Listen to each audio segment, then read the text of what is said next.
Vamos a empezar esta octava jornada, solo nos quedan después de esta dos. Vamos a tratar del urbanismo de las Islas Baleares enmarcadas en su nueva ley. Es de las leyes que hemos repasado de las comunidades autónomas que tienen reciente ley de urbanismo, es la más reciente.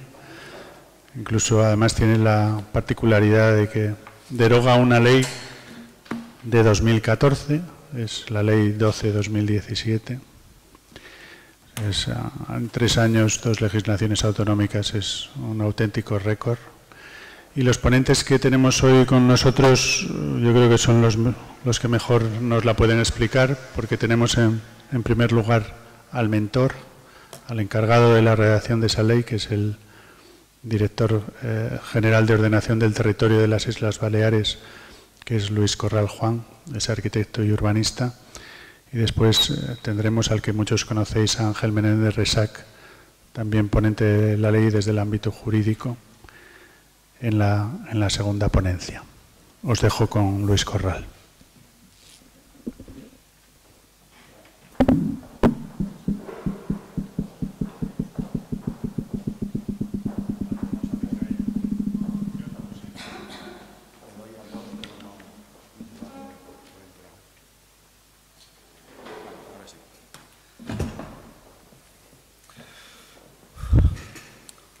Bueno, buenas tardes a todos. En primer lugar, como no puede ser menos, agradecer al Colegio de Arquitectos por invitarnos y permitirnos explicar un poco esta ley reciente, como decía Fran, puesto que está vigente desde el 1 de enero de este año. Y voy a intentar un poco explicar las razones que nos condujeron a la redacción de esa ley y los objetivos principales que perseguíamos con ello. Creo necesario, previamente a la intervención, establecer un mínimo marco de las competencias de las diferentes administraciones que tenemos en las Islas Baleares, puesto que son distintas radicalmente a todas y no tanto con la otra comunidad insular como es Canarias, pero a diferencia de Canarias, los cabildos insulares tienen unas competencias mayores que las diputaciones provinciales, para entenderlo de alguna manera, pero en nuestro caso unos consejos insulares con muchas mayores competencias que los cabildos y, por tanto, las diputaciones, pero que en el caso del urbanismo y el territorio esas competencias llegan a ser absolutas, de tal manera que el Gobierno de las Islas Baleares… ¿Se me oye bien? Es que a veces que me oigo el reflejo… De todas maneras, con los que somos y el tamaño, los consejos insulares tienen absolutamente todas las competencias en urbanismo y en territorio y, por tanto, al Gobierno solo le queda la iniciativa parlamentaria, la iniciativa legislativa y normativa. Hasta el punto de que, lo comentábamos ahora hace un rato, nosotros hacemos, bueno, la hace el Parlamento, la aprueba el Parlamento, pero en fin, nosotros pergeñamos la ley, pero luego los reglamentos de esa ley las hacen los consejos insulares. Con lo cual podemos asistir a un fenómeno de una ley con 4 reglamentos diferentes, uno por cada isla, y por supuesto, como el espíritu del que la ha creado no es el mismo que el del que luego hace el reglamento, pues con eso podemos llegar a complicar un poco más el asunto.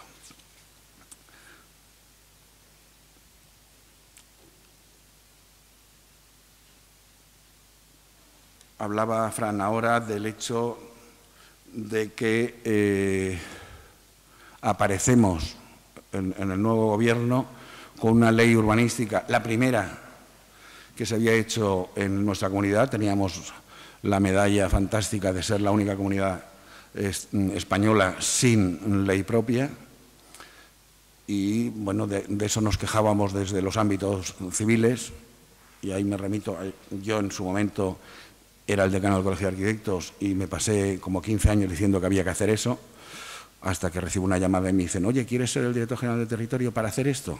Lógicamente, y más cuando desde las instancias colegiales instábamos a que los arquitectos se implicaran en la política, porque si no íbamos perdiendo nuestro peso, al poco que teníamos lo íbamos perdiendo, pues lógicamente tuve que decir, con todas las ganas del mundo, decir que sí.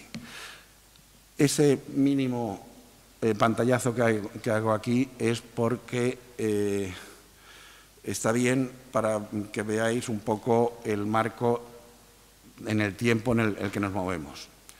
Se constituye el Gobierno un año después, un poco más, de que se aprueba esa ley. Dentro de los acuerdos de Gobierno, es un Gobierno iba a decir pluridisciplinar, no, con distintos partidos. Es un Gobierno de izquierdas, está el Partido Socialista y están los nacionalistas de izquierda, y con un apoyo externo al Gobierno por parte de Podemos, es decir, un Gobierno de izquierdas. El Gobierno anterior, Gobierno conservador, había aprobado una ley del suelo que, bueno, no tenía sus cosas sí y sus cosas no, pero que al mismo tiempo que hace esa ley lo acompaña de otras dos leyes sectoriales, agraria y turística, que lo que hacen es arañar competencias urbanísticas y territoriales de tal manera que el resultado final lo que hace es degradar ese mundo. Y entre los acuerdos programáticos de ese Gobierno estaba el actuar de inmediato para frenar una serie de cuestiones que no podían seguir vigentes de ninguna de las maneras. De tal manera que aprobamos un decreto ley de medidas urgentes a los meses de entrar el Gobierno, pero en contra de lo que era mi parecer. Yo entendía que había que derogar una serie de artículos que eran directamente infumables, pero hubo un cierto, llamémosle, miedo político, no sé si es correcto que lo diga yo, pero yo lo entiendo así, y entonces no se quiso derogar, sino que se quiso suspender, que parece que es como más light, más suave. Pero luego intervienen los jurídicos y dijeron, muy bien, si quieres suspender, muy bien, pero tendrás que decir hasta cuándo. Y efectivamente eso tuvimos que hacer. Y entonces, al decir, bueno, ¿hasta cuándo? ¿Y hasta cuándo? Sabía que había que empezar a hacer una ley de cero o de no cero, y por tanto el tiempo que pusiéramos allí nos iba a pesar como así nos pesó. Entonces se establece un plazo para desarrollar y aprobar esa ley, que era de 2 años, puesto que si no iban a volver a entrar en vigor aquellos artículos que nos parecían absolutamente infumables. Por lo tanto, eso fue un punto de partida a tener presente. Lo cumplimos. Si veis el último punto, teníamos hasta el 31 de diciembre del 2017 y la ley se aprueba por el Parlamento el día 29. En realidad, el día 5 ya estaba todo listo, pero bueno, yo sufrí porque y no se publica, y no se publica, y no se publica, y como la ley decía, y entrará en vigor el día 1. Y decía, coño, va a entrar en vigor y todavía no está publicada, eso va a empezar a funcionar mal. Bueno, se publicó afortunadamente el 29, recordad, el 30, el 31 fiesta, o sea, justito, justito. Bien.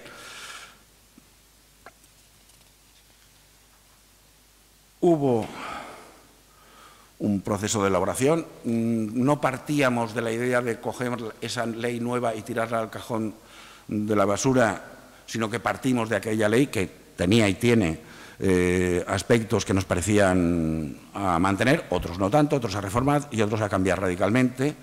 Y el proceso, bueno, pues se invitó a los profesionales de todos los ámbitos y de todas las instituciones, colectivos, profesionales, arquitectos, con grupos ecologistas, etcétera, etcétera, etcétera.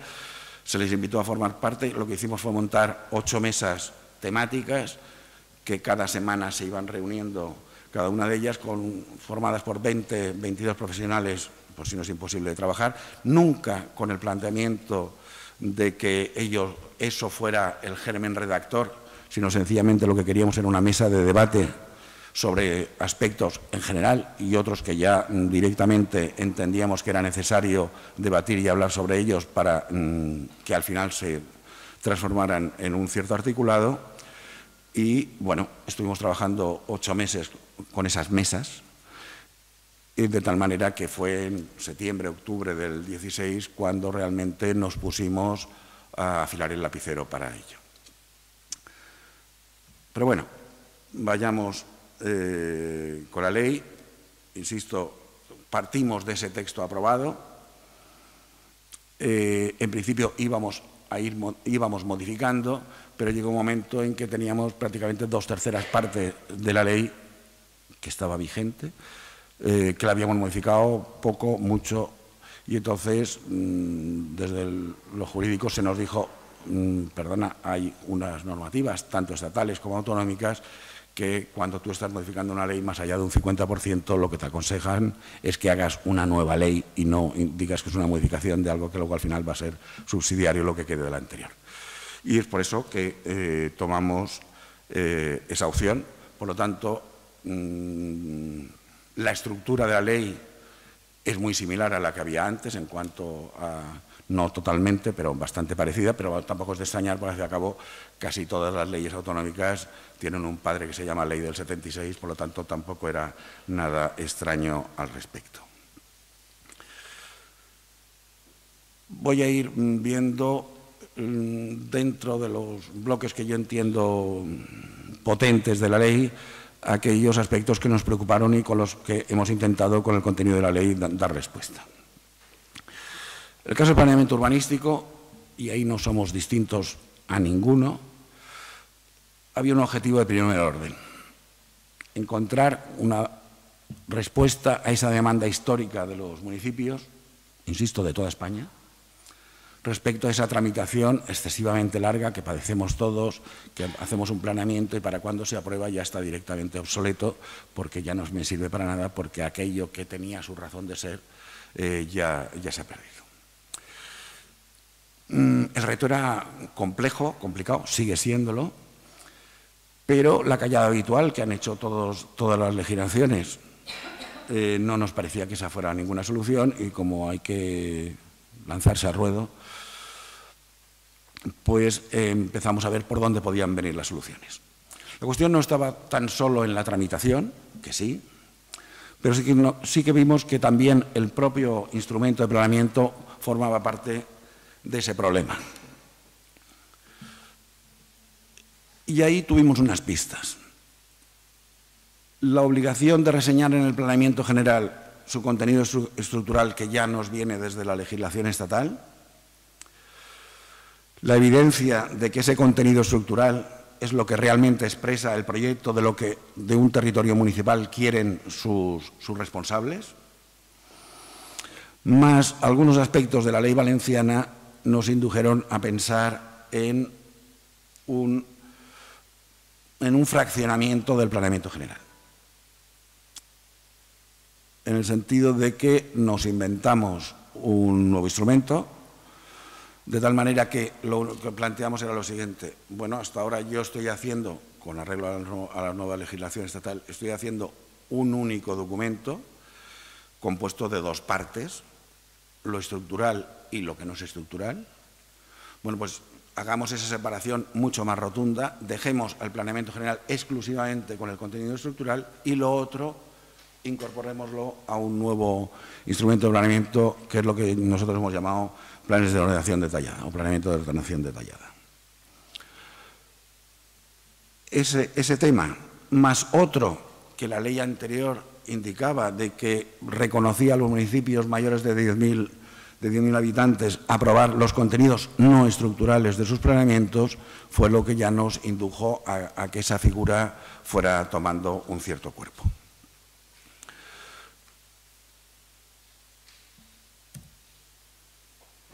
Pero también, insisto, estaba el tema de la tramitación. Todos los que nos dedicamos al planeamiento general, sobre todo, somos conscientes de las situaciones de que, yo no sé, en ese caso no sé en las otras comunidades, se producía la aprobación inicial por el municipio correspondiente, había un error de base, no se delataba. Ese proceso iba continuando, aprobación provisional, y al final llegaba a lo que vosotros son las comisiones regionales de urbanismo, comisiones provinciales, en fin, lo que sea. Y entonces, desde allí, como garantes de de la seguridad jurídica te decían, oiga, es que usted o le falta aquel informe sectorial, eso que está tan de moda ahora, de anular planeamientos por eso, o resulta que tiene este defecto de forma o tiene no sé qué, pero esto ya estaba cuando usted produjo la prohibición inicial. Dice, hombre, a buenas horas calzas verdes, pues dígamelo usted hace 7 años y nos hubiéramos olvidado de todo este recorrido, que si esto me lo hubiera advertido usted entonces, eso hubiera hecho.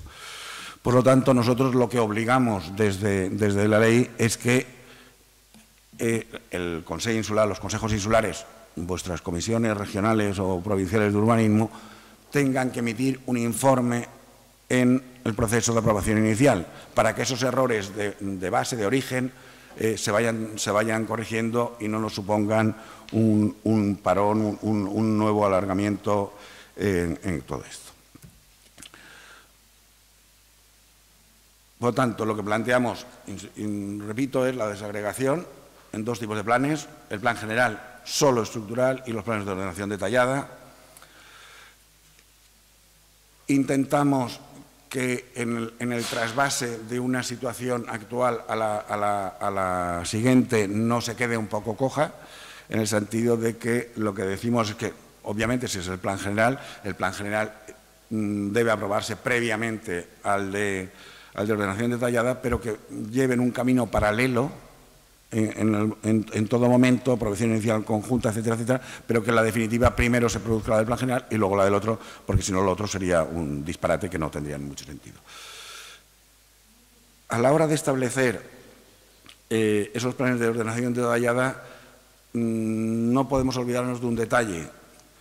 Ese plan general, que es donde se plasma la idea de lo que el municipio quiere de su territorio, es una idea marco, es una idea general, es algo más que un avance, evidentemente, pero es donde estamos marcando esto y no estamos yendo a pormenorizar más allá de clasificar el suelo o establecer las zonas, que no las zonificaciones, no va a ir mucho más allá y, por tanto, va a ser un documento que va a quedar muy bonito, puesto en un marco y se va a quedar ahí, porque el documento vivo, a partir de ese momento, va a ser el plan o los planes de ordenación detallada. Damos libertad absoluta en el sentido de que esos planes de ordenación detallada pueden ser 1 o 21 en función de su ámbito, de sus zonas o de lo que se entienda necesario. Esos van a ser los que van a estar vivos. Vamos a estar ahorrándonos un montón de cuestiones. Todos somos conscientes de, cuando hacemos un planeamiento general, que hay 2 tipos de alegaciones. Una, la de los particulares, que son las más y que afectan ¿y qué pasa con lo mío? Y las menos y de mayor entidad son las que afectan los aspectos estructurales, son las que hacen las distintas corporaciones, las distintas entidades, los colegios profesionales, etcétera, etcétera, que son los que entran en el aspecto estructural del plan. Por lo tanto, ¿qué es lo que va a ir requiriendo más continuadamente los cambios pormenorizados, los cambios de pequeño ámbito? El plan general queda ahí. Es el plan de ordenación detallada, es ese que esos municipios mayores van a aprobar por sí mismos y, en cualquier caso, el plan estructural se va a mantener ahí, que es el que causa los grandes problemas. Por lo tanto, entendemos que tiene posibilidades. En un principio habían muchos más temores de los que tengo ahora, en el sentido de que en Navarra, en la Comunidad Valenciana, en fin, hay una serie de comunidades que han empezado a avanzar en esto y ahora ya son bastantes las comunidades que no sé cuál es el camino que terminarán decidiendo, pero que están yendo un poco a ese tema del cambio en los modelos de los instrumentos de planeamiento. Bueno, aquí está un poco lo que conlleva esto, lo que os planteaba de adecuarlo al tiempo y que no haya una ruptura entre el antes y el ahora. Dentro de los aspectos contenidos en el planeamiento, nos preocupaba una cosa importante, que no es planeamiento, pero sí que el planeamiento tiene que dar o apoyar un poco el tema, es el aspecto de la vivienda pública, entendida como aquellas viviendas sujetas a algún sistema, algún régimen de protección pública. Bueno, yo creo que ahora es muy evidente, entonces quizás no tanto, y en los territorios turísticos, por razones más que añadidas, con la irrupción de la vivienda turística, no es esta una comunidad, la Comunidad de Cantabria, donde el turismo sea un factor de monocultivo, como es en nuestro caso, pero que en nuestro caso el hecho de la vivienda turística, la vivienda normal que se dedica al alquiler turístico, está produciendo una gentrificación brutal y demoledora. Bueno, pues sin tener tan claro en aquel momento esto, sencillamente la necesidad de generación de vivienda pública, lógicamente le estuvimos dando un par de vueltas al respecto. En el planeamiento general estamos exigiendo prácticamente lo mismo que exige la normativa estatal, pero en el campo, en lo que es el suelo urbano en concreto, hago un paréntesis. Nosotros entendemos que los nuevos desarrollos no están muertos, pero casi.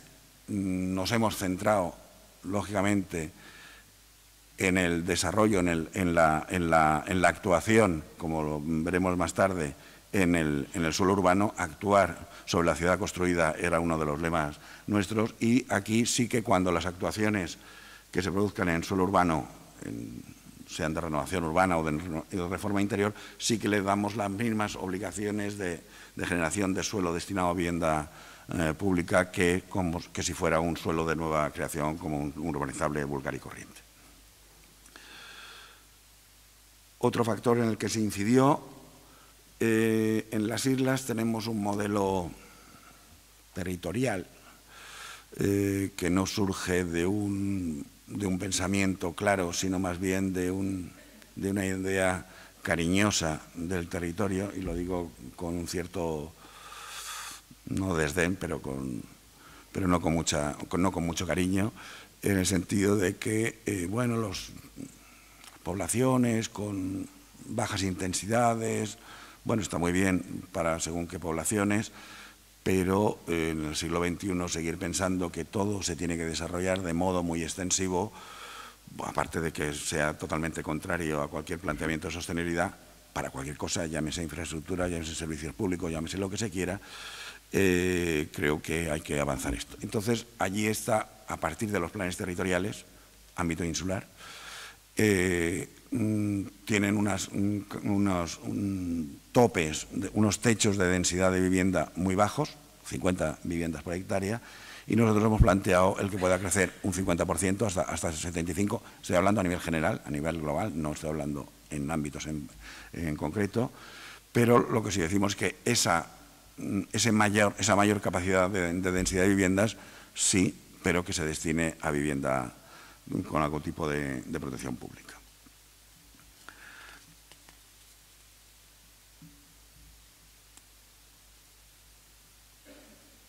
Aquí entramos en un campo interesante, no sé cuál es la situación en las otras comunidades. Yo tenía muchas esperanzas puestas en los patrimonios públicos de suelo. Creo que tienen unas capacidades extraordinarias, pero he de reconocer, bueno, antes os he contado que montamos aquellas mesas temáticas, pero al mismo tiempo, cada X tiempo, organizábamos una jornada donde venía un ponente de reconocido prestigio, como se dice siempre, a hablar de algún tema que a nosotros nos interesaba especialmente. Y uno de ellos fue sobre patrimonio público del suelo. El ponente fue Job, el arquitecto que estuvo al frente del municipio de Lleida, que a partir de la combinación político-técnica dio un resultado extraordinario de revitalización y sobre todo de obtención de hacer una ciudad. En definitiva, como fue el caso de Lleida, utilizando el tema del patrimonio público del suelo. Pero fue un fracaso rotundo. Invitamos a todos los alcaldes, concejales de urbanismo, técnicos, jurídicos, secretarios de ayuntamiento, a todo el mundo. No tuvieron más puñetero interés, con perdón, por el tema y mal fue. Pero es que luego otro de los ponentes, cuando termina diciendo que es que en ni uno solo municipio de las Islas Baleares, incluyendo su capital con casi 400.000 habitantes, tiene constituido de verdad su patrimonio público del suelo, entonces ya es cuando tierra trágame. Esas posibilidades que entiendo yo que tiene el patrimonio público del suelo para generar, entre otras cosas y fundamentalmente, ese suelo destinado a vivienda pública. Yo creo que todos somos conscientes de que aquel concepto que había hace 20 años o 30 años de que la vivienda pública era para los sectores marginales y que tenía una componente social, entre comillas lo de social, yo creo que eso ha desaparecido. Todos somos conscientes que hoy, y más después de las crisis y después de las situaciones que han habido, el patrimonio, las viviendas con algún tipo de protección pública alcanzan a un ámbito mucho mayor de la sociedad, que antes no requerían de ello para obtener un bien básico como es el de la vivienda. El régimen de propiedad o un régimen de alquiler me da lo mismo. Por lo tanto, en estos momentos es fundamental la acción que deben llevar a cabo los gobiernos de cualquier nivel, sea el local, sea el comarcal, sea el insular, sea todos, para que eso se convierta en una cierta realidad. Y yo insisto en que para mí el patrimonio público de suelo tenía esa posibilidad, puesto que se te está diciendo, y nosotros así lo mantenemos, pero no es ninguna novedad, que los terrenos que integran el patrimonio público del suelo se destinarán a suelo residencial, fundamentalmente o preferentemente a vivienda de protección pública, y que los ingresos que se obtengan por la generación también se destinarán a la adquisición de suelo para esto. O sea, al final, excepto las posibilidades de llevar a cabo un equipamiento social en unas condiciones muy ceñidas, todo va a tenerse que destinar a eso. Todos somos conscientes de que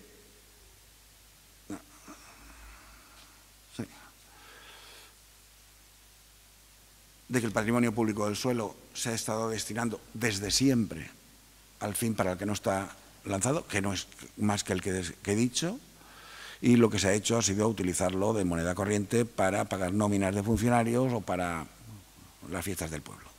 Se ha hecho siempre ilegalmente, pero habitualmente. Bueno, hasta que el año 2015 el señor Montoro dice que, dado que los ayuntamientos no pueden utilizar el dinero para hacer cosas, pues que utilicen el del patrimonio. O sea, es cuando se le da legalidad a la actuación ilegal que estaban llevando todos los municipios, yo creo que de España. Los jurídicos me corregís si me estoy equivocando o si me estoy pasando de volumen. Pero la situación es esa. Esa ley, por cierto, sigue vigente a día de hoy, o sea, siguen si no me equivoco, y los ayuntamientos pueden seguir haciendo uso de algo que tiene un fin concreto y loable a un fin que no es el que toca, que es pagar nóminas o hacer las fiestas del pueblo.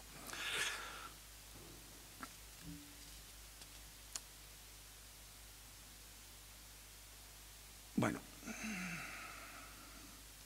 más cuestiones para llegar al tema de la vivienda pública, y vamos con cuestiones vinculadas al planeamiento.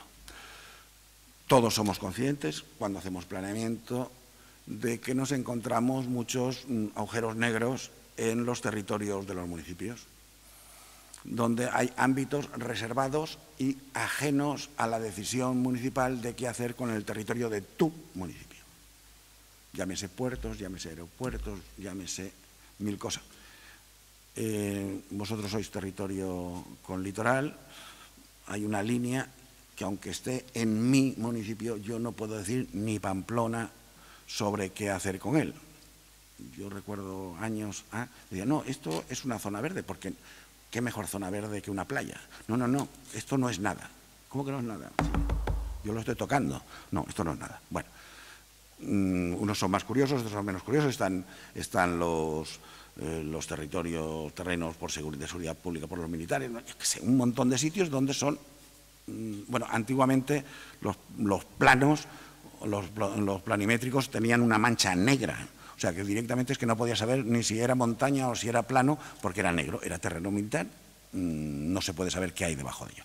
Bueno, hoy no estamos en esos niveles, y entonces nosotros hemos hecho un gesto en el sentido de que nos hemos cargado algunos de esos territorios ajenos, pero que están dentro de un municipio, cargándonos las leyes que dieron origen a ellos, digo algunos porque otros han tenido que quedar y las razones son más que evidentes y no las contaré, pero bueno, hay un gesto de eliminar una serie de ellos para devolver una cierta dignidad al mundo del urbanismo. Convenios de planeamiento, convenios municipales. De planeamiento, de gestión. Los de gestión, bueno, yo creo que no han tenido nunca ninguna duda. Los de planeamiento las tienen y las seguirán teniendo si no se toman medidas al respecto.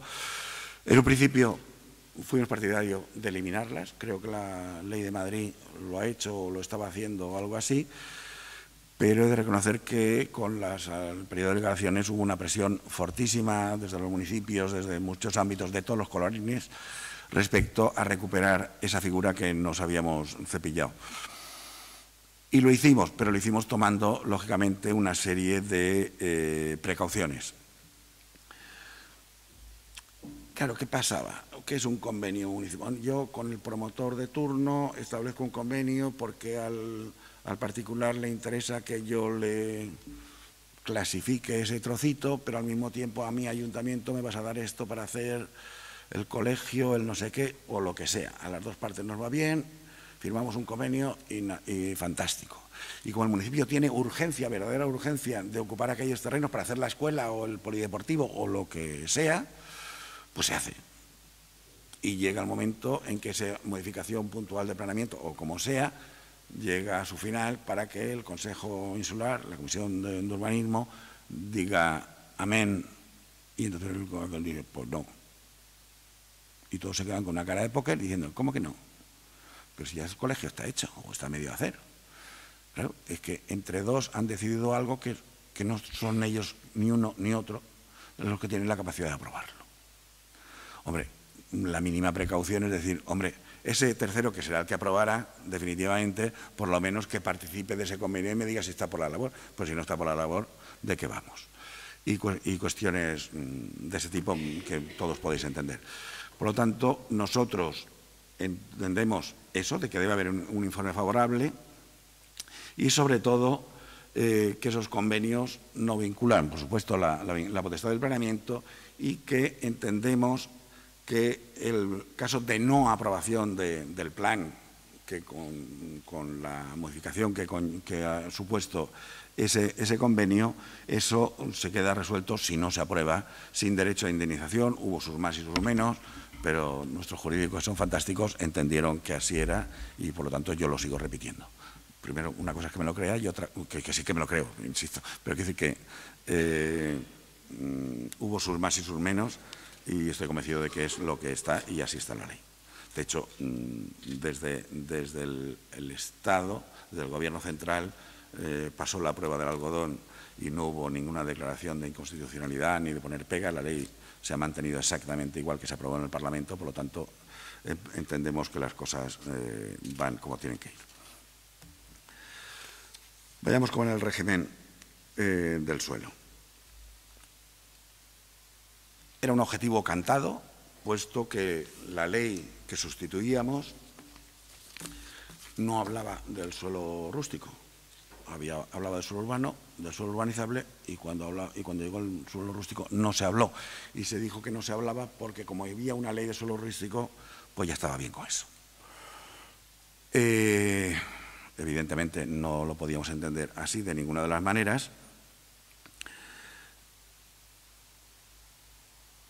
Y, por tanto, introdujimos aquello, pero en ningún momento hubo una pretensión de fagocitar toda aquella ley del suelo rústico, absorberla y derogarla, porque es una ley que ha servido para muchas cosas y algunas no muy claras. Y, por tanto, ha habido una serie de cosas que se han dejado allí. Además, tiene un aspecto más bien reglamentario más que de ley. Y, por lo tanto, cuando los consejos insulares, que son los que tienen las competencias reglamentarias, tengan claro qué quieren hacer con su suelo, ese residual de la ley de suelo rústico morirá por sí sola.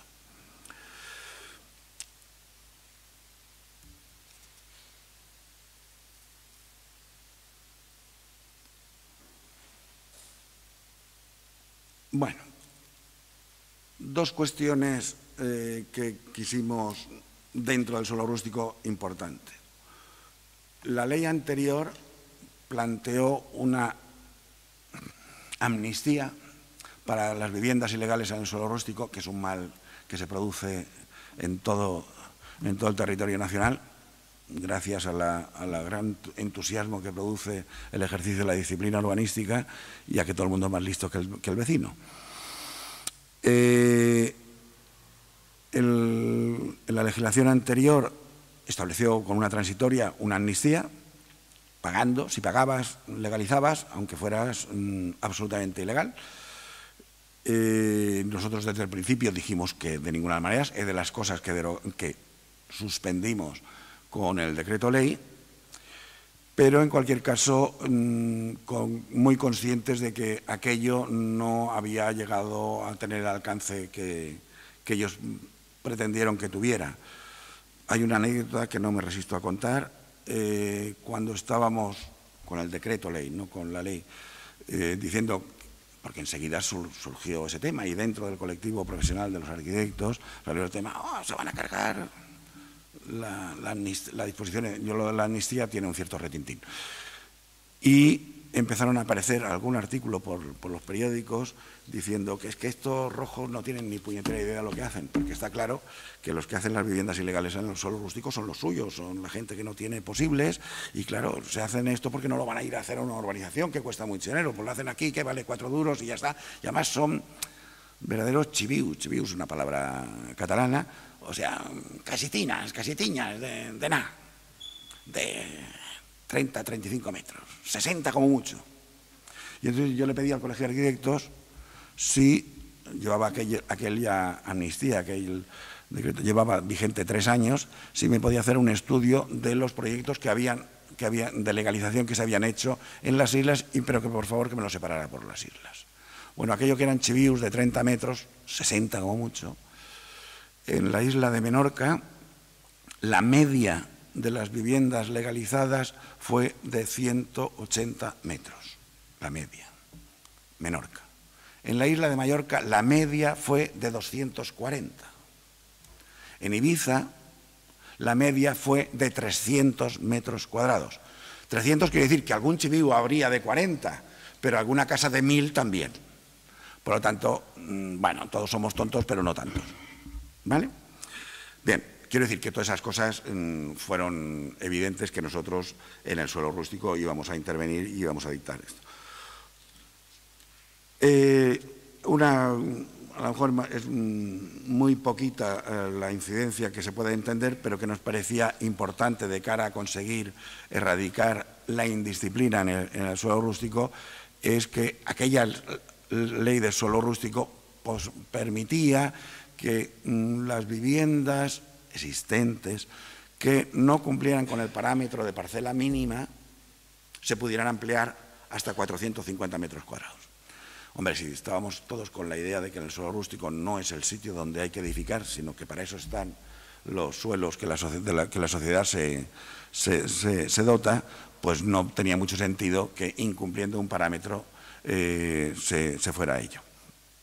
Hubo también mucho lío, mucha historia, pero bueno, al final ese tema se ha quedado fuera de juego y se ha derogado, en definitiva, se ha modificado de tal manera que esa situación no puede. Otra de las medidas que se hizo fue desclasificar suelo no transformado, esos planeamientos muy antiguos que tienen urbanizales no programados, urbanizales programados, que se ha hecho el plan parcial, pero no se ha hecho proyecto urbanizado, se ha llevado, se hizo, estaba limitado a la isla de Mallorca, pero más de 450 hectáreas de urbanizables han dejado de ser. Bueno, pues algo es. Evidentemente, esos planeamientos, si se revisan y quieren volver a hacer lo que quieren, podrán hacerlo sin ningún problema, pero estaban ahí muertos de risa desde hace 30 o 35 años, como los planeamientos sabemos que se renuevan todos los días, pues no hay ningún problema. Aquí os planteo otras medidas en otras leyes, dispensas para no proteger ciertos espacios naturales, posibilidad de construir edificaciones que no tienen nada que ver con la actividad agraria, con la excusa de que son complementarias. Lo del complementario llega a unos niveles extraordinarios. Construir grandes instalaciones deportivas, los campos de golf, los campos de polo, todo eso está absolutamente prohibido. Otro es sobre el concepto de agroturismo. En las Baleares todo está en torno a un solo eje que se llama turismo, que es lo que da de comer a todos. Hay quien dice que no, que las Islas Baleares es mentira. Bueno, no, perdón. A las Islas Baleares hasta los años 50, en el caso de Mallorca, que es la que primero empieza, hasta los años 50 era tierra de migración. Absolutamente de migración. Y por mucho sesudo científico, economista que salga ahora diciendo que no es verdad y que éramos terrenos autosuficientes, la inmigración fue fuerte hasta los años 50 y desde los años 50 no ha vuelto a haber más. Por lo tanto, que me hagan las gráficas que quieran, pero la realidad es esa. Lo que pasa es que el monocultivo cada día ha ido a más y por tanto todo lo que sea turismo preocupa a todos. Y todo debe someterse al poder del turismo. El agroturismo, que es esa figura que se copia de los franceses, donde yo tengo la casa de campo, yo soy un payés o un agricultor, y entonces pues yo puedo dos habitaciones o tres o no sé qué, no sé cuántos, y me ayudan a mi pecunio con esto. Dejaros de historias, los agroturismos son hotelitos, puros y duros, hechos de nueva planta. Empezaron que solo podían hacerse en edificios que tuvieran esta antigüedad y que solo podía dedicarse a ello lo que tuviera uso residencial, y poco a poco fueron quitando, y ahora la nueva ley agraria, esa que se hace desde lo sectorial para cargarse la urbanística, termina diciendo, bueno, hágalo usted nuevo. Yo he visto, porque me han venido a la Dirección General como temas de litoral, verdaderos hoteles, pero un hotel potente, que no hay ninguna diferencia con ningún hotel que se haga en una zona urbana, y es un agroturismo. Y, hombre, me parece, llámale las cosas con su nombre y entonces no podrá surgir. Y está, bueno, pues todo eso hemos intentado cepillárnoslos de una manera u otra. Ya yendo un poco sencillamente a lo sensitivo, hemos cambiado también el concepto de lo que entendemos como suelo rústico, en el sentido de, yo entiendo, o he entendido siempre, por qué la ley del 75-76 cambia el concepto de suelo rústico de la ley del 56 y cambia de lo de rural a suelo no urbanizable, algo que se define por lo negativo, y entiendo la razón de ser, y era decir, señores, no, aquí no. Bueno, ya sabemos que aquí no, relativamente. Pero yo creo que es necesario volver a los orígenes y valorar ese suelo, el suelo rústico, por lo que es y no por lo que no puede ser. Y entonces hemos vuelto un poco al intento de valorar. Ya sé que no tiene mucho valor, no sirve para mucho, pero bueno, yo creo que hay que ser un poco consecuente con según las cosas. Puestos a definir, en el suelo urbano, ahí sí que hubo un debate muy fuerte. Todos somos hijos del 76. Las dos posibilidades del suelo urbano o por consolidación o por servicios. Lo de servicios es una cosa clara, tangible. Lo de la consolidación no tanto. El grave problema que tuvo la ley del 76, y es que nunca definió, ni en ese momento, ni 20 años después, ni 30 años después, definir cuál era ese ámbito donde tú tenías que determinar la consolidación, es lo que ha llevado a producir todos esos terrenos. Nosotros le llamamos campos de almendras, aquí le llamaréis, no sé cuál es el árbol que tenéis más en el campo, pues el que sea, y eso tiene una clasificación de suelo urbano a pesar de no ser más que un campo. Ese debate al final se tradujo en lo jurídicamente más sencillo. Si tiene servicios, sí; si no tiene servicios, no. Por lo tanto, lo de consolidación ha quedado fuera de juego. Los arquitectos éramos más partidarios de mantener eso. A los jurídicos, lógicamente, les gustaba más lo de los servicios, sí o no, porque aquí está, aquí no está. Y lo otro, los arquitectos siempre nos andáis liando la mona, que si la consolidación, no sé qué. Yo he visto cosas muy raras, aplicando la la consolidación a cosas absolutamente infumables. O sea que creo que es correcto lo que hemos hecho. La inmensa mayoría de las leyes autonómicas siguen con las dos variables de la ley del 76, pero bueno, nosotros hemos quedado ya solo con ello. Puestos en esto, si ya solo es los servicios, lo que sí hemos hecho ha sido corregir también lo que planteaba la ley anterior.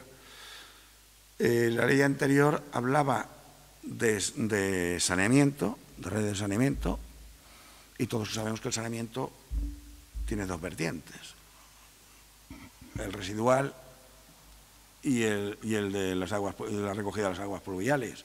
Como decía, sin especificar, entonces nos encontrábamos que la inmensa mayoría de los centros, de los núcleos urbanos tradicionales, antiguos, o los centros históricos de las ciudades, iban a dejar de ser urbanos porque como la mayoría no tienen pluviales, pues las pluviales van por la calle, pues podíamos encontrarnos con algún gracioso que pretendiera decir que aquello no era. Sencillamente corregimos ese tema diciendo que lo que tiene que tener para ser esto es saneamiento de aguas residuales y evidentemente eso no exime que todos los nuevos planeamientos tengan que tener ambos sistemas. Y la otra cuestión que introdujimos, sin mayores pretensiones, es lo del alumbrado público. No se entiende un suelo urbano sin que haya por lo menos una farola en la calle.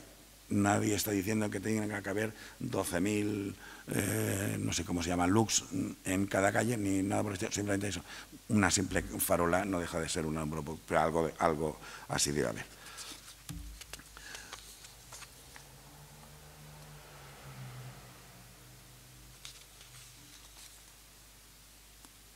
Puestos en conceptos, una ley no debe perder un cierto carácter didáctico y nosotros ahí sí que intentamos ser un poco consecuentes con ellos y introdujimos no solo el concepto de aprovechamiento urbanístico, que se supone que todo el mundo tiene claro, digo que se supone, sino que entramos más adentro definiendo aprovechando el objetivo, el público, el subjetivo, el neto, el medio, etcétera, etcétera, aclarando qué son los coeficientes de ponderación, etcétera, etcétera. Voy a intentar ir un poco más rápido, pues si tengo que tardar una hora, me vais a pitar. Antes os decía que desde el primer momento de la redacción de la ley teníamos muy claro, muy presente que las políticas públicas en urbanismo, dentro de ese marco lógico de la sostenibilidad, se tenían que dirigir con toda rotundidad a la reutilización y a la rehabilitación de los tejidos urbanos existentes. Con primera medida para evitar nuevas ocupaciones de suelo rural para su transformación urbana. De ahí lo que os decía antes, lo de actuar en la ciudad construida, y para nosotros una herramienta básica y fundamental es la gestión urbanística para llevar adelante eso. La gestión, yo no sé en otras comunidades, pero en las islas no es una materia muy desarrollada, no es una materia que cuente con grandes profesionales, es una materia bastante desconocida y bastante, por tanto, poco ejercida. La referencia a la ley anterior no nos servía para nada porque prácticamente no decía nada, aparte de regular los sistemas de actuación y algún procedimiento, pero nada más, ni siquiera incorporaba bien, por lo menos copia literalmente, ya que copiar está bien, pero por lo menos copia bien lo que decía la ley estatal, y aquí sí que hubo una necesidad de incorporar todo este tema al respecto.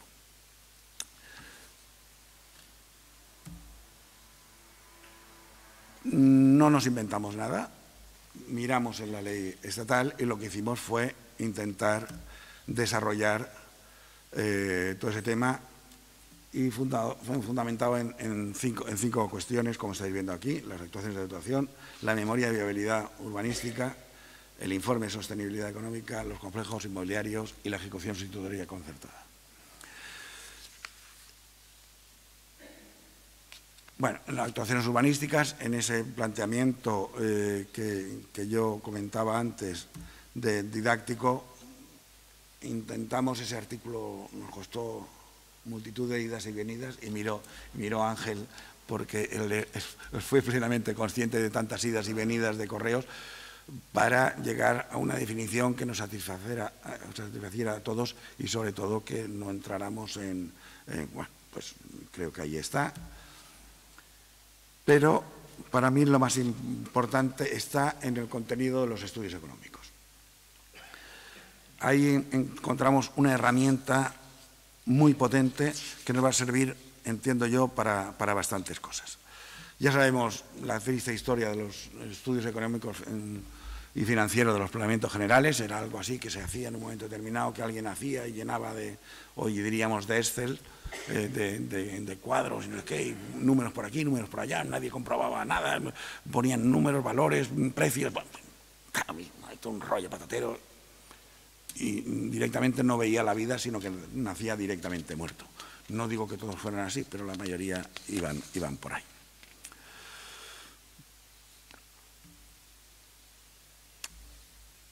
¿Y por qué digo que es potente? Especulación, corrupción, ¿de qué nos va a hablar este? Yo creo que la historia nos obliga a plantear claramente cómo hacer frente al tema del fenómeno de la especulación. Está claro que si controlamos la especulación estamos dificultando la corrupción. No tenemos que olvidarnos de una cosa, el mandato constitucional, evidente, de lucha contra la especulación, la exposición de motivos de las leyes estatales, tanto la del 56 como la del 76. Yo conocí, siendo joven estudiante, a uno de los padres de la ley del 56, un urbanista mallorquín, Alomar, que me contó que con la ley del 56 le habían metido un gol al franquismo extraordinario, una ley socializante como era aquella, en plena autarquía, pues eso era un gol. Y claro, yo dije, joder, este tío es qué tío más virguero. Luego con el tiempo dije, no, la cosa fue evidente, evidentemente la ley decía no sé qué, pero la realidad era otra. Entonces no le hicieron ni puñetero caso, por no decir otra palabra más adecuada, y por lo tanto, bueno, sí, decía lo que decía, pero da lo mismo, no la cumpliremos y nunca hubo planteamientos de ir a cambiarlo, ¿para qué? No le hagamos caso y se acabó.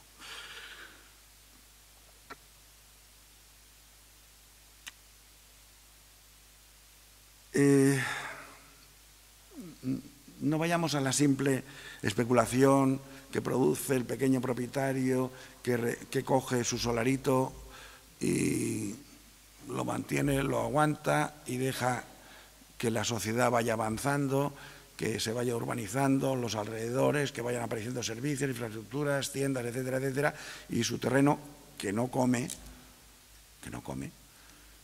vaya subiendo de valor sin él hacer nada. Se lo generan los otros, pero luego las plusvalías se las llevará él. Eso es especulación también.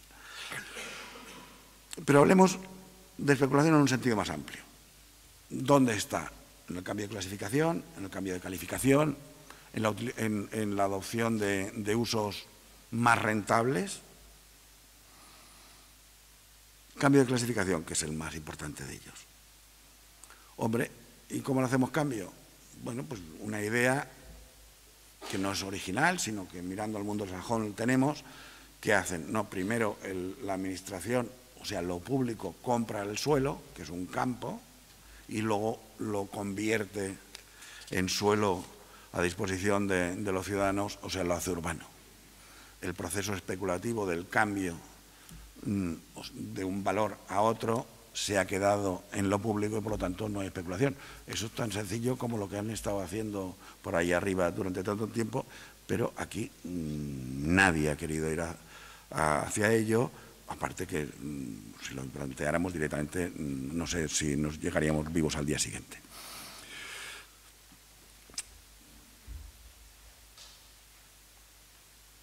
Otra opción era dentro de eso, ¿y eso cómo te lo comes? Bueno, pues estás incrementando el patrimonio público del suelo que tiene aquel fin, etcétera, etcétera, por lo tanto podría ser una vía más o menos válida. Por aquí no había salida que pudieran ser aceptada de una manera más o menos válida por todos, y entonces fue el conocimiento de esos instrumentos económicos de la ley estatal la que nos hizo ver un poco las posibilidades que tenía que haber. Por lo tanto, nos aferramos a esas técnicas instrumentales de la ley estatal. Tampoco confiamos en que, como ya lo decía la ley estatal, ahí estaba. Afortunadamente, recordemos la sentencia del Constitucional que se produce a final del año pasado y que se publica a comienzos de este, que a nosotros ya no nos dio capacidad de intervenir porque nuestra ley ya estaba en marcha y, por lo tanto, nosotros habíamos traducido a nuestro idioma aspectos de la ley, pero alguna cosa decíamos, y lo que diga la legislación estatal. Pues la legislación estatal se murió, no porque estuviera mal, sino porque afectaba a competencias de las comunidades, que es el urbanismo, en fin, volvimos a tener el problema de hace unos cuantos años.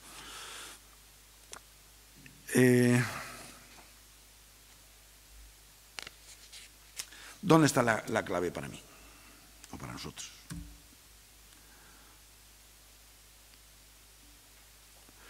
En la memoria de viabilidad económica. ¿Qué dice la memoria de viabilidad económica? No estamos hablando de actuaciones de transformación urbanística que incrementen la edificabilidad o que cambien su uso para uno más lucrativo. El que estamos hablando siempre de ir a más, comparando. Y es un tema de simple comparación. ¿Qué es lo que tengo y qué es con esa actuación de transformación urbanística, con ese planeamiento general, local, lo que queráis, voy a una simple unidad de actuación, voy a conseguir? Y entonces tengo que comparar uno con el otro. Y entonces, si partimos de que esto es un campo de almendros y esto va a ser ciudad, pues esto vale 7 euros el metro cuadrado y esto vale 200. Y eso incremento, ¿quién me lo produce? El planeamiento, el urbanismo, que es un tema público. Por lo tanto, en principio, esto es público. Pero, como de ahí participa un privado, ese privado tiene que participar de eso y de su beneficio, pero de un beneficio razonable. Esa memoria de viabilidad económica, que tenéis que cumplir vosotros también, puesto que está en la ley estatal, tiene dos factores positivos. Uno, al particular le está defendiendo respecto a que no le obliguen a estar en una unidad de transformación urbanística, en una unidad de actuación, por ir a lo más sencillo, ajena a sus intereses. Está claro, todos los planeamientos tienen montones de unidades de actuación y solo se desarrollan aquellas que son positivas para el particular, y las que no lo son no se ejecutan nunca. Bueno, y esas que se han ejecutado muchas eran una solemne dación de producto altamente especulativo al particular por la gracia de un planeamiento público que privatizaba unas plusvalías generadas desde lo público. Entonces, lo que estamos diciendo es, el particular tiene que recibir un beneficio, por supuesto, un beneficio razonable, pero todo lo que sobrepase ese beneficio razonable tiene que repercutir a quien lo genera, o sea, a lo público, al sector público. Con esto, excesivas plusvalías que me estarían llevando de donde arrancábamos, las estamos empezando a controlar. Es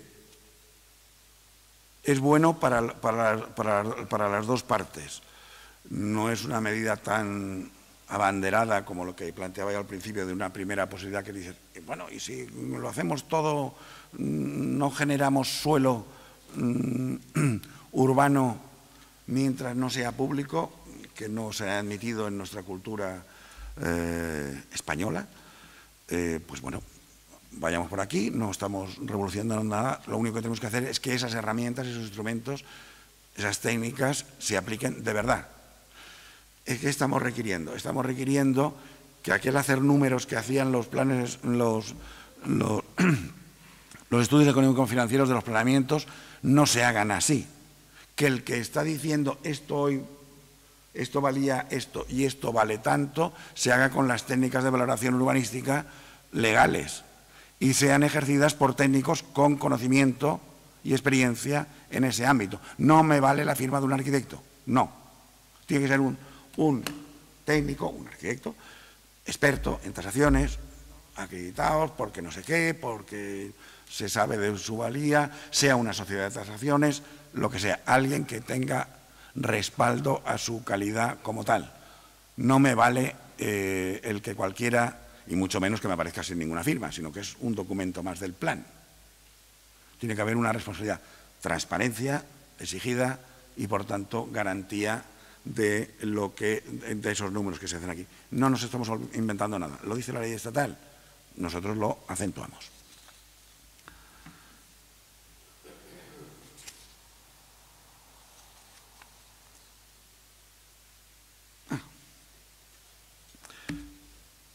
Todos somos conscientes, cuando hablamos de valoraciones urbanísticas, de valoraciones inmobiliarias, de la importancia del momento. Las valoraciones inmobiliarias a los 6 meses no tienen validez. Lógico. Imaginaros aquel plan que se hizo hace 40 años. ¿Qué coño me van a decir? Perdón, de valores. Por lo tanto, nosotros en la ley insistimos a que esos informes, el informe de sostenibilidad, que es otra cosa, o esto, se hagan cada vez que, o sea, en el momento, el plan puede preverlo y puede hacer sus números, pero en el momento que eso se vaya a ejecutar, vaya a ser realidad, se vuelve a hacer. ¿Por qué? Porque ese valor puede haber cambiado radicalmente. Venimos de una época de crisis, todos sabemos los valores que tenían los suelos en el 2005, los que tuvieron en el 2010 y los que vuelven a empezar a tener ahora. Momentos radicalmente distintos, valores radicalmente distintos. Por lo tanto, los valores urbanísticos, los valores del suelo, los valores tienen que adecuarse al momento en que se van a realmente efectuar. Informe de sostenibilidad, lo único que está diciendo es una previsión. No me cree usted todo un trozo nuevo de ciudad, todo de golpe, ejecútelo todo y páseselo a la administración y se quita el muerto de encima, porque yo, administración, voy a empezar a recibir un dinero de ese suelo transformado a partir de los IBIs o a partir de una serie de impuestos. Pero como no todo se va a hacer todo de golpe, resulta que yo voy a recibir muy poco, pero en cambio voy a cargar con el mantenimiento de todo ello. Sabido que las entidades de conservación tienen una vida limitada, por lo tanto, esa memoria, ese informe de sostenibilidad económico, lo que va a decir es la cantidad de lo que puedo poner en el mercado para que los ingresos y los gastos de la economía municipal se mantengan en un cierto equilibrio.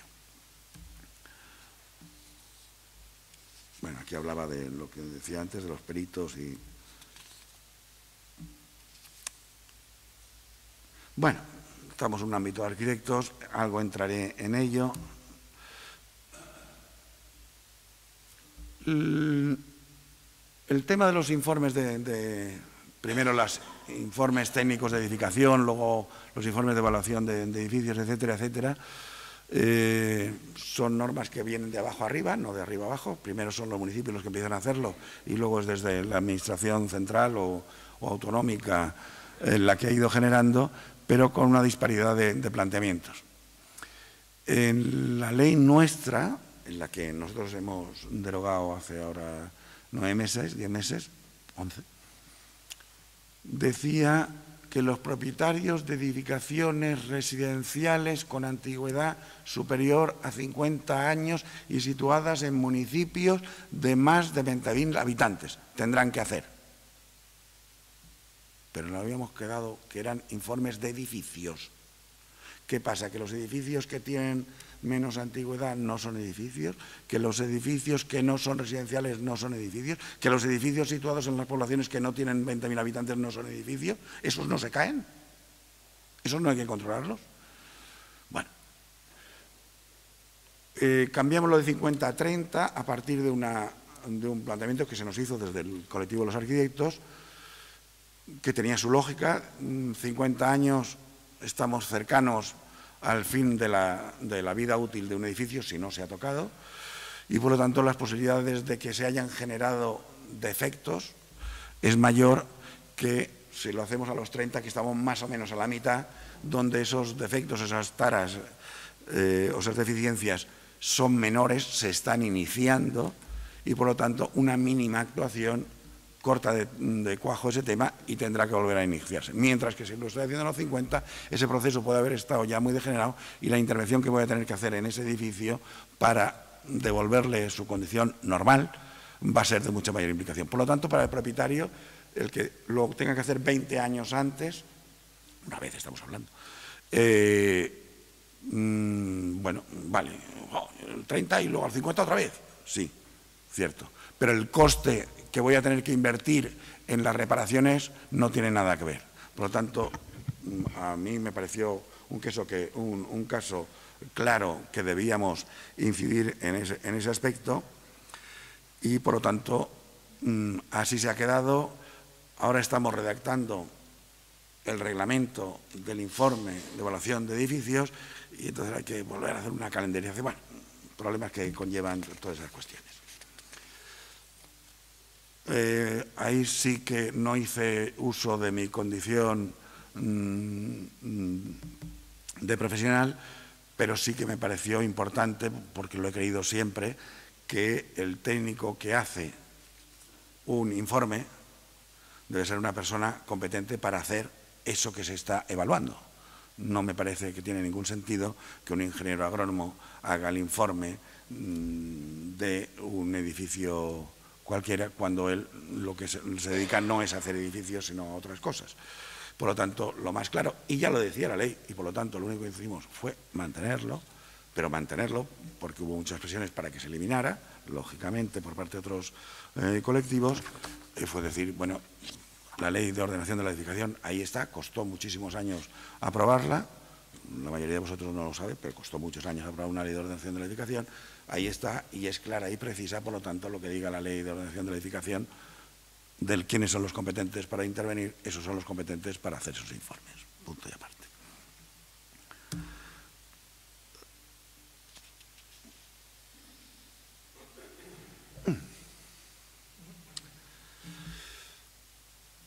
Sabemos que los informes de evaluación de los edificios, cuando el informe no es favorable es que hay unas deficiencias, eso entraña a hacer unas obras y eso, la mente suele ser bastante mezquina a veces y entonces eso ha sido utilizado para que en sitios donde no se podían hacer una serie de actuaciones, utilizando el informe de evaluación de edificios, se ha ido a hacer una serie de actuaciones. En unos casos se pretendía hacer en edificios protegidos. Pero bueno, ya hay una ley muy clara de patrimonio que dice que ahí no. Pero sí que hay otro tema y es el edificio fuera de ordenación. Nosotros en la normativa tenemos muy claro que en el edificio fuera de ordenación no se puede hacer nada. Cuando decimos nada, eso según qué sectores, por muy progresistas que fueran, como ni pintar, no, ni pintar. El edificio fuera de ordenación es aquel que no puede estar. Y entonces, ¿cuál es su futuro? Caerse. Oh, esto es muy radical. Bueno, es muy radical, pero es así. Es decir, ya no le puedes hacer nada. No debía haberse generado, cierto.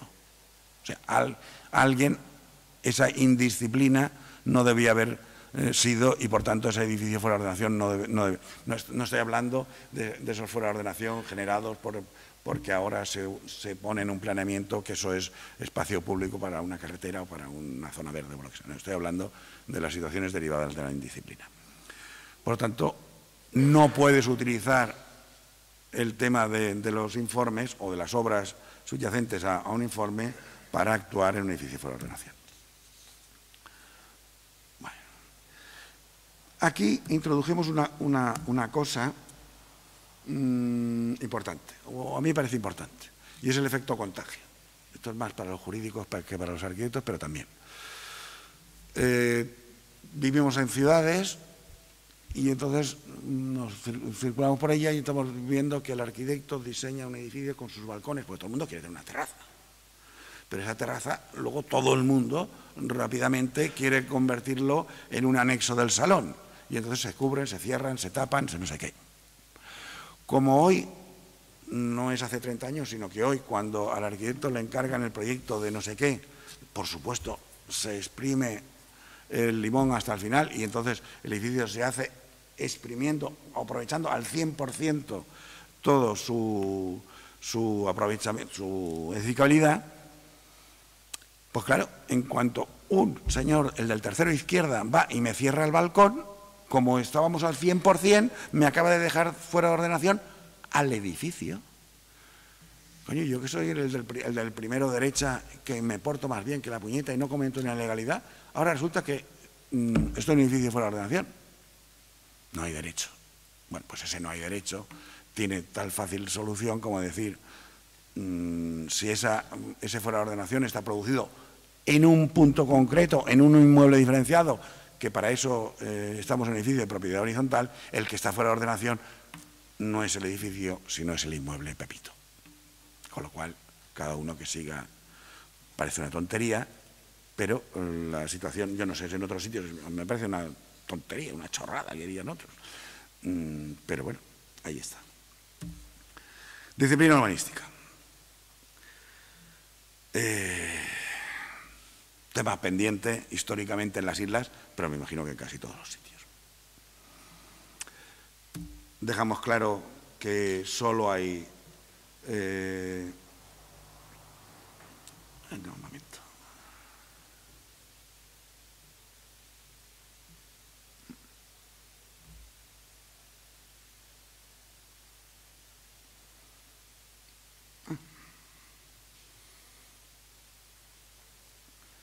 Un cambio importante.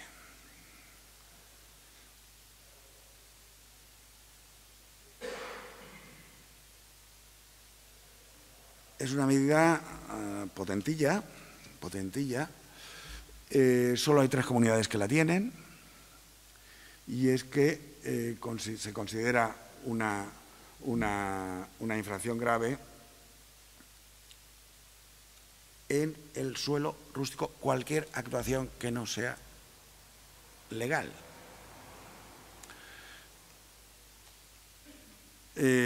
Hasta ahora eso se limitaba a los suelos protegidos. En el caso nuestro decía en los suelos protegidos que así lo tengan en su planeamiento. Si no está reconocido en su planeamiento, tampoco. Bueno, pues nosotros hemos pasado a no solo decirlo en esto, sino en cualquier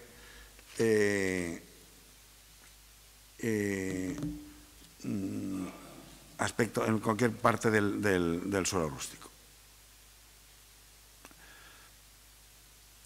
Bueno, estas son cuestiones más jurídicas que creo que no tienen. Y aquí vamos a un tema potente que está dando su juego. El incumplimiento de las órdenes de restablecimiento de la realidad física. Hay un tema de unas multas coercitivas con periodicidad, de tal manera que se le dice a alguien, tiene usted que restablecer a su estado anterior esto, o sea, tire para abajo lo que ha hecho, y si no, va a pagar, le voy a poner una multa por el 10% de la obra, del valor de la obra, y si no lo hace el mes que viene vendré con otro papelito por otro 10%. Eso que ya lo ha puesto en marcha la Agencia de Disciplina, no, ahora se llama de Protección del Territorio de Mallorca, a la tercera, antes que se produzca el tercer papelito, el envío del tercer papelito, aparece el propietario diciendo, oiga, que ya lo he tirado. O sea, que está produciendo su efecto francamente bien.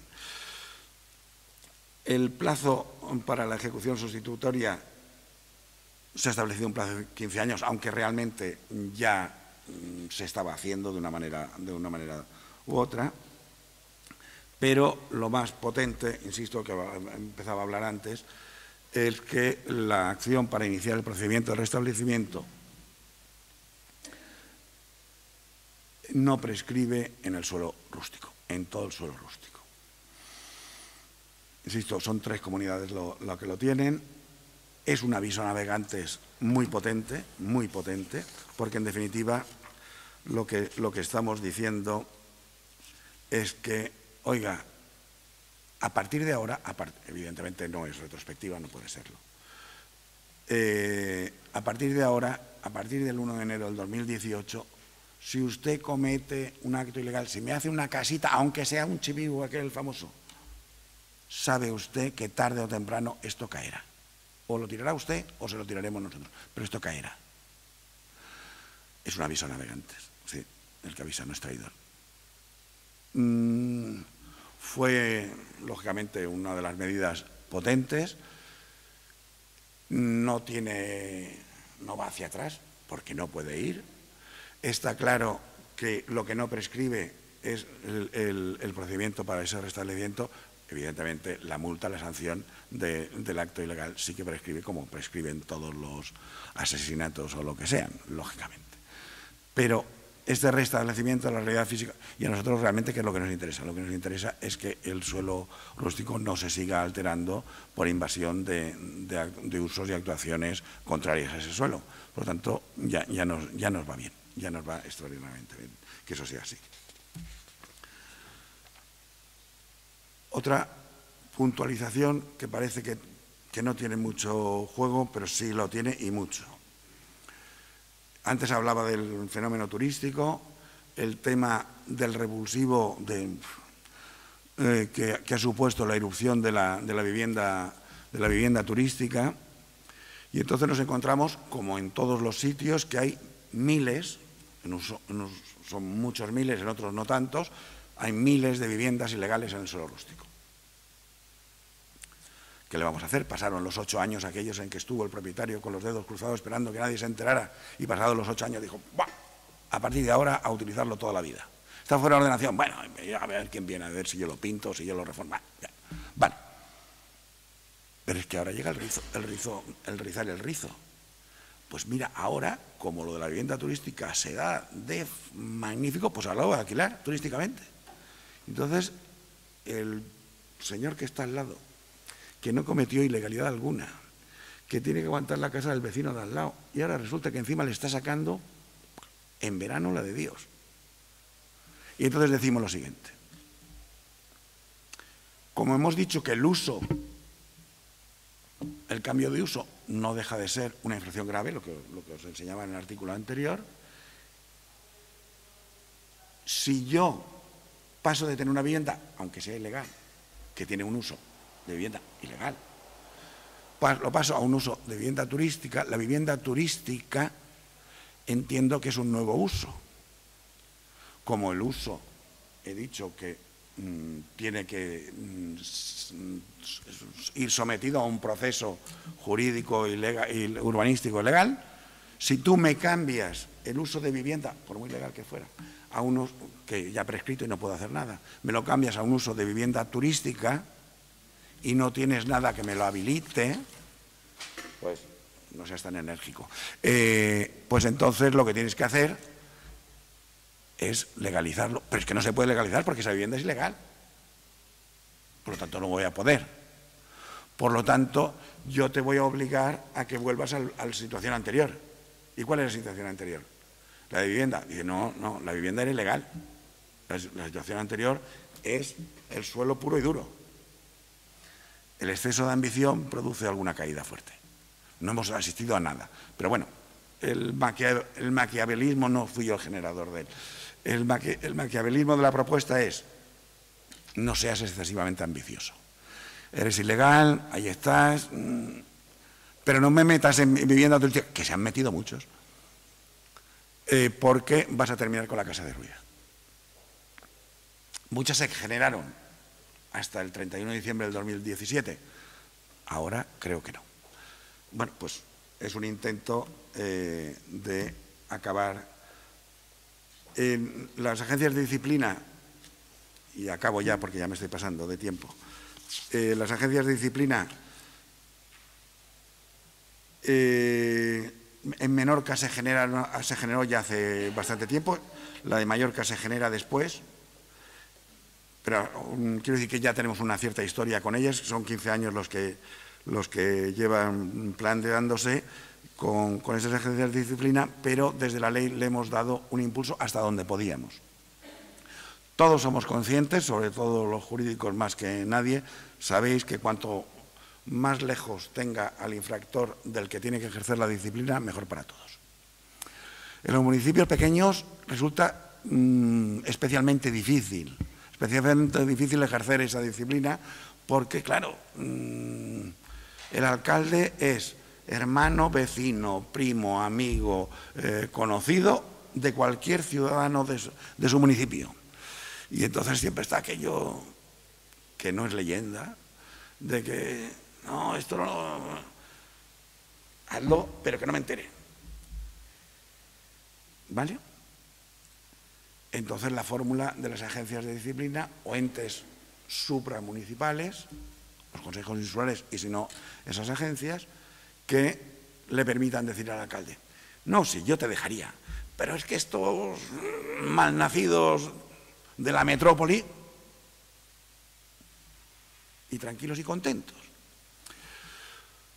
Yo recuerdo cuando se constituyó la Agencia de Defensa del Territorio de Mallorca,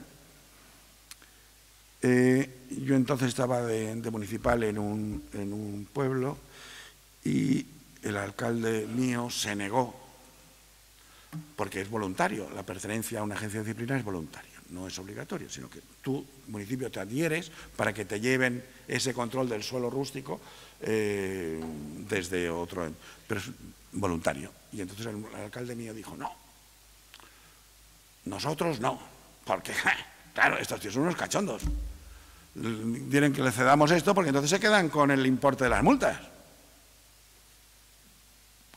Y al día siguiente le digo, alcalde, bueno, yo iba un día en la semana, digo, alcalde, ¿y cuántas multas habéis puesto aquí por esto? Dice, no, ninguna. Digo, ¿y? Ah, no, era un poco por tocar la nariz. Es una anécdota, evidentemente me he callado dónde.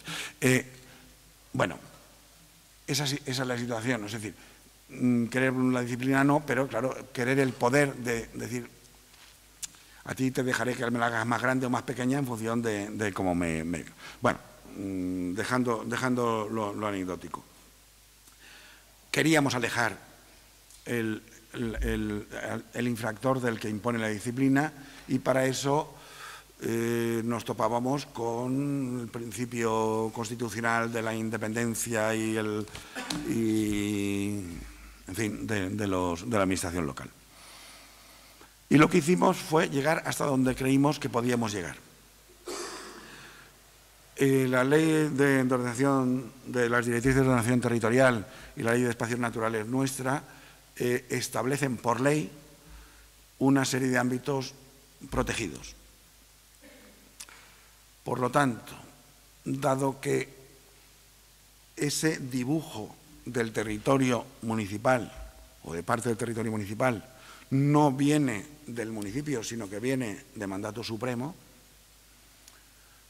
por encima, entendimos que en ese y solo en ese aspecto teníamos la posibilidad desde la ley de decir que la defensa de esos territorios que no surgen por iniciativa municipal, sino surgen desde arriba, se los podíamos exclusivizar a los consejos insulares o a sus agencias de disciplina pertinentes. Produjo sus más y sus menos. Vuelvo a remitirme otra vez, no ha habido ningún recurso al respecto y de alguna manera algo está funcionando. Evidentemente, si los suelos han sido protegidos por un planeamiento municipal, ahí no entramos para nada. A partir de aquí, lo que puedan decir los municipios de adherirse o no, la verdad es que poco a poco en lo voluntario, porque estamos hablando de lo rústico protegido por ley, lo otro está a la libre voluntad de los municipios. La verdad es que en la isla de Menorca todos están en estos momentos, pero de la misma forma que que entran, pueden salir. Y en la isla de Mallorca la verdad es que le están aumentando de una manera importante. En definitiva, y acabo, bueno, me he pasado tampoco demasiado. ¿Qué es lo que pretendíamos con esta ley? Cambio de modelo tradicional en instrumentos de planeamiento, renovación de la gestión urbanística, potenciación de la disciplina urbanística y completar todo lo que era el aspecto del régimen del suelo. Y con eso, muchas gracias por su atención.